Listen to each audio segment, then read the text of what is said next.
سورۃ المائدہ کی آیت نمبر 8۔ الحمدللہ وکفی وسلام علی عبادہ الذین اصطفی خصوصا علی سید الرسل وخاتم الانبیاء وعلى آلہ واصحابہ الاتقیاء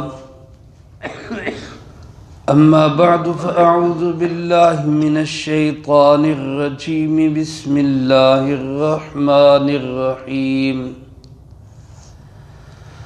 یا ایہا الذین آمنوا کونوا قوامین للہ شہداء بالقسط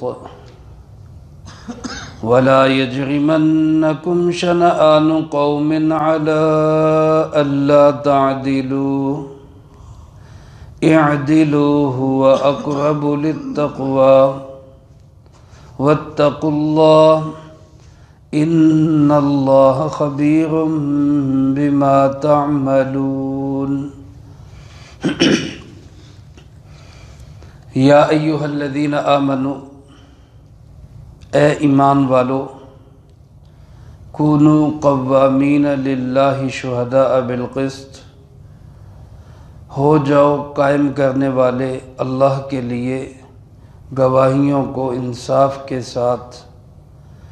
ولا یجرمنکم شنآن قوم، ہرگز تمہیں کسی قوم کی دشمنی اس بات پہ مت ابھارے علی اللہ تعدلوا، کہ تم انصاف نہ کرو، اعدلوا، انصاف ہی کرو، ہوا اقرب للتقوی، وہ تقوی کے زیادہ قریب ہے، واتقوا اللہ، اور اللہ سے ڈرتے رہو، ان اللہ خبیر بما تعملون، کوئی شک نہیں اللہ پاک کو تمہارے ہر عمل کی خبر ہے۔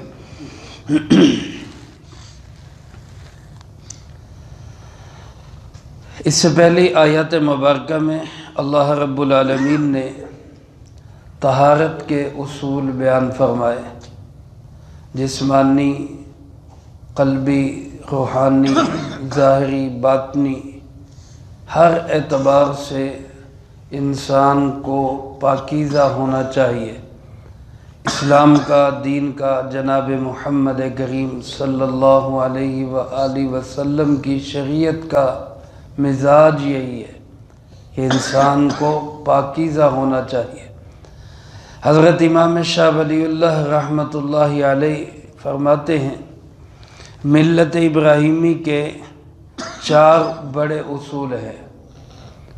پہلے نمبر پہ طہارت، دوسرے نمبر پہ سماحت یعنی اچھے اخلاق، اور تیسرے نمبر پہ اخبات یعنی اللہ کے سامنے عاجزی کا اظہار، اور چوتھے نمبر پہ عدالت یعنی انسان اللہ کے معاملے میں بھی، بندوں کے حقوق کے معاملے میں بھی عدل اور انصاف سے کام لے۔ فرمایا طہارت کے بعد اب یہاں اللہ پاک نے عدالت کو بیان فرمایا۔ ہر معاملے کے اندر عدل اور انصاف ہونا چاہیے۔ کسی کی حمایت اور کسی کی محبت، کسی کے تعلق میں بھی انسان عدل کو نہ چھوڑے، اور کسی کی مخالفت اور دشمنی میں بھی انسان عدل کو نہ چھوڑے۔ یہ الفاظ جو یہاں پہ اللہ رب العالمین نے آیت مبارکہ کے استعمال فرمائے ہیں، اے ایمان والو، کونوا قوامین للہ شہداء بالقسط، اللہ کے لیے گواہیوں کو قائم کرنے والے بن جاؤ۔ تقریباً اسی طرح کے الفاظ سورۃ نساء میں بھی آئے ہیں۔ وہاں یہ ہے کہ کونوا قوامین بالقسط شہداء للہ۔ تفسیر ابن حبان میں ایک بڑا اہم پوائنٹ انہوں نے لکھا ہے، دونوں جگہ پر احکامات میں، الفاظ میں تھوڑے سے تبدیلی کے ساتھ وہی حکم ہے، تو فرق کیا ہے؟ وہاں حضرت نے یہ لکھا ہے کہ فرق یہ ہے، وہاں جو اللہ پاک نے عدل اور انصاف اور گواہی کو صحیح قائم رکھنے کا حکم دیا، وہ اس اعتبار سے کہ کسی کی محبت میں غلط گواہی نہ دو۔ وہاں پہ الفاظ یہی ہیں وَلَوْ كَانُوا أُولِي الْقُرْبَى، اگرچہ گواہی والدین کے خلاف ہو، رشتہ داروں کے خلاف ہو، اپنے قریبیوں کے خلاف ہو، تب بھی حق اور سچ کی گواہی دو۔ یعنی والدین کے متعلق ہو تب بھی صحیح گواہی دو، ڈنڈی نہ مارو۔ بھائیوں بہنوں کے متعلق ہو تب بھی صحیح بات کرو۔ انسان جو ہے وہ عدل اور انصاف کا راستہ دو ہی وجہ سے چھوڑتا ہے، یا کسی کی محبت میں یا کسی کی نفرت میں۔ کسی سے محبت ہوگی تو غلط بیانی سے کام لے گا، اس کا فائدہ کرنا چاہے گا۔ کسی سے نفرت ہوگی تو غلط بیانی سے کام لے گا، اس کا نقصان کرنا چاہے گا۔ تو وہاں سورۃ نساء میں اللہ رب العالمین نے اس اعتبار سے صحیح گواہی قائم رکھنے کا حکم دیا کہ کسی کی محبت میں گواہی کو تبدیل نہ کرو، اور یہاں اس اعتبار سے گواہی کو صحیح رکھنے کا حکم دیا کہ کسی کی مخالفت میں بھی گواہی کو خراب نہ کرو۔ چنانچہ فرمایا ایمان والو کونوا قوامین، قائم کرنے والے بن جاؤ اللہ کے لیے، شہداء بالقسط، تمہاری شہادتیں انصاف کے ساتھ ہونی چاہیے۔ آج میرے عزیز دوستو، اس نظام میں بگاڑ کی وجہ سے سارا نظام عدالت ہی بگڑا ہوا ہے۔ گواہیاں باقاعدہ پڑھائی جاتی ہیں، کرائے کے گواہ ملتے ہیں جن کو واقعے کا پتہ ہی نہیں ہے، بس وہ پیسے لیتے ہیں اور گواہیاں ڈال دیتے ہیں، اور وکیل حضرات خود پڑھاتے ہیں کہ ایسے بیان دینا ہے ورنہ تمہارے خلاف فیصلہ ہو جائے گا۔ مقصد یہ کہ جو حقیقت ہے، جو واقعہ ہے، جو سچ ہے، وہ بیان کرنے کی بجائے قانون کے مطابق جو ہمارے مفاد میں ہے وہ بیان کرو۔ اس سے سارے کا سارا نظام عدل وہ بگڑا ہوا ہے۔ علماء نے لکھا ہے کہ شہادت کسی بھی صورت میں ہو، ایک ڈاکٹر کے پاس کوئی بندہ سرٹیفکیٹ بنوانے جاتا ہے میڈیکل، اب وہ سرٹیفکیٹ اس کو جھوٹا بنا کر دیتا ہے تو یہ بھی جھوٹی گواہی ہے۔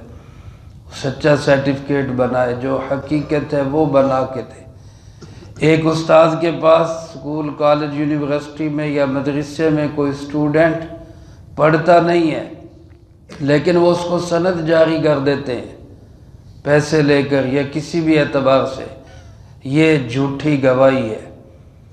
یہ تو اس چیز کی گواہی ہے، شہادت ہے، سند ہے اس چیز کی کہ یہ بندہ اس کام کے اہل ہے۔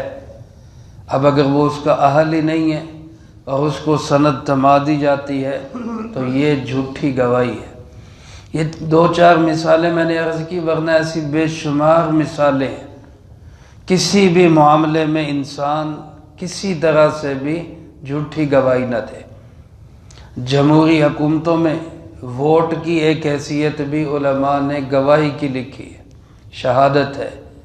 ہم ووٹ جس کو دے رہے ہیں گواہی دے رہے ہیں کہ یہ بندہ اس عہدے کا اہل ہے۔ اب اس کے اندر دیانت ہے، امانت ہے، صداقت ہے، نہیں ہے، اس کے ہم ذمہ دار ہیں۔ پارلیمان ایک شورا ہے، ایک مشورہ کی جگہ ہے، وہاں مشاورت ہونی ہے کہ کون سا قانون کیسے بنایا جائے۔ اب آپ نے ایسے بندے کے حق میں گواہی دی جس کو قانون کی الف بے کا ہی نہیں پتہ، تو ذمہ دار آپ خود ہیں۔ اسی اعتبار سے علماء نے لکھا ہے کہ کوئی بھی کسی کے حق میں گواہی وہ سچی ہونی چاہیے، یا کسی کے خلاف بھی اگر کوئی گواہی دینی ہے تو وہ بھی سچ پہ مبنی ہونی چاہیے۔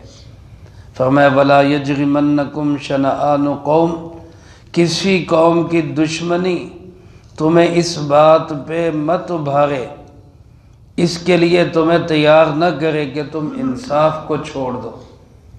فلاں ہمارا دشمن ہے لہذا اس کے خلاف ہی ہم نے گواہی دینی ہے چاہے واقعہ کچھ بھی ہو، تو یہ غلط ہے، یہ عدل اور انصاف کے خلاف ہے۔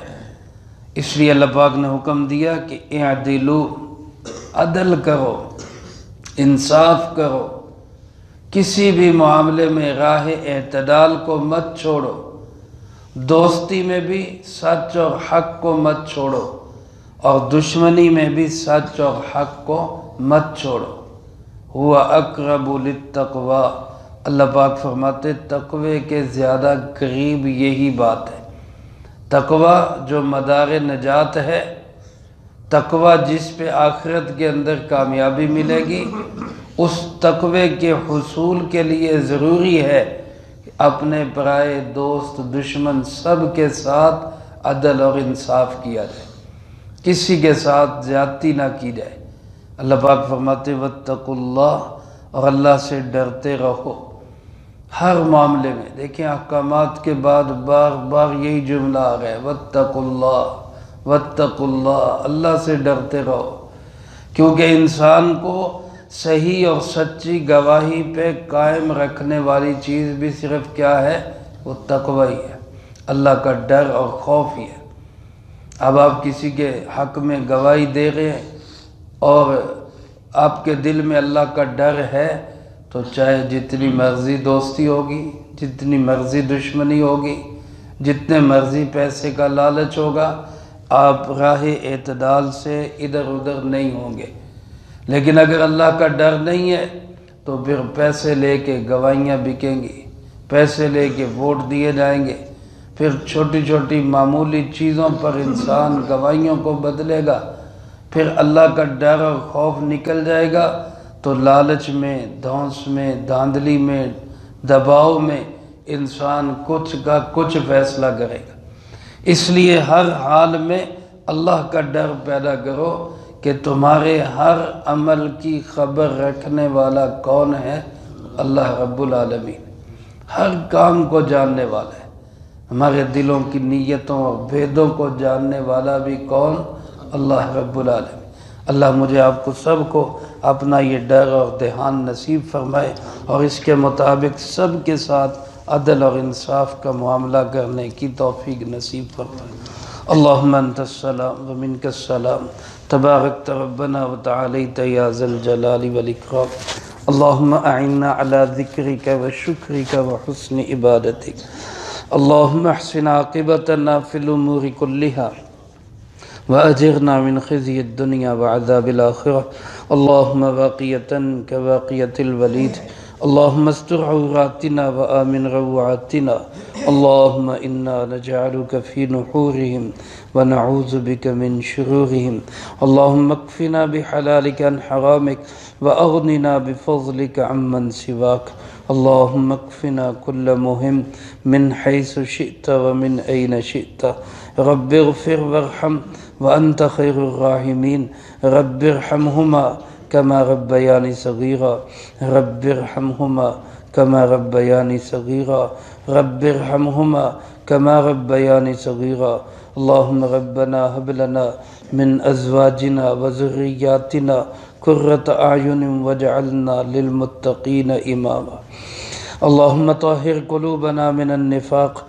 وأعمالنا من الرياء وألسنتنا من الكذب وعيوننا من الخيانة، فإنك تعلم خائنة الأعين وما تخفي الصدور، يا حي يا قيوم برحمتك نستغيث، اصلح لنا شأننا كله ولا تکلنا الى انفسنا طرفة عین۔ اے مولا کریم، یا اللہ پاک آج پورے ملک میں طلباء و طالبات کے پیپر ہو رہے، اللہ سب کو کامیاب فرما۔ اے اللہ اس امتحانی نظام کو یا اللہ پاک ہر شر سے حفاظت فرما۔ یا اللہ پاک تمام جگہ پر، تمام شہروں میں امتحانی مراکز کی حفاظت فرما۔ اے اللہ پاک منتظمین کے لیے اس کا انتظام سہل اور آسان فرما۔ اے اللہ تمام اساتذہ معلمات کی محنتوں کو چار چاند لگا، تمام طلباء طالبات کو اعلیٰ نمبروں میں کامیابیاں نصیب فرما۔ ہمارے مدرسے کی 36 بچیاں امتحان میں شامل ہو رہی، اللہ شاندار کامیابی نصیب فرما۔ اے اللہ مدد و نصرت